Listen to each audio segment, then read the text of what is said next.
பீகார் தலைநகர் பாட்னாவில் இருக்கக்கூடிய டோக் பாபு அப்படிங்கிற வளர்ப்பு நாய்க்கு குடியிருப்பு சான்றிதழ் வழங்கப்பட்டிருக்கிற விடயம் பரபரப்பை ஏற்படுத்தி இருக்கு. டோக் பாபுவோட தந்தை பெயர் குடா பாபு, தாயோட பெயர் குடிதேவி அப்படின்னு சான்றிதழ்ல சொல்லப்பட்டிருக்கு. இந்த சான்றிதழ்ல பீகார் வருவாய் திணைக்கள அதிகாரி கையெழுத்து போட்டிருக்காரு. அரசு அலுவலகம் ஊடா நேரடியாக வழங்கப்பட்டிருக்க இந்த சான்றிதழ்ல நாயோட புகைப்படமும் அச்சிடப்பட்டிருக்கு. பீகார் சட்டப்பேரவை தேர்தலை முன்னிட்டு வாக்காளர் பட்டியல்ல விசேட திருத்த பணிகள் நடந்து வருது.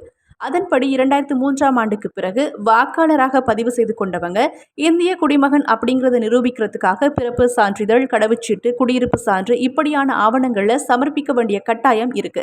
இந்த செயற்பாட்டோட ஒரு பகுதியாகத்தான் இந்த சான்றிதழும் வழங்கப்பட்டிருக்கு. இந்த குடியிருப்பு சான்றிதழ் சோசியல் மீடியாவில் இப்போ வைரலாகி இருக்கு.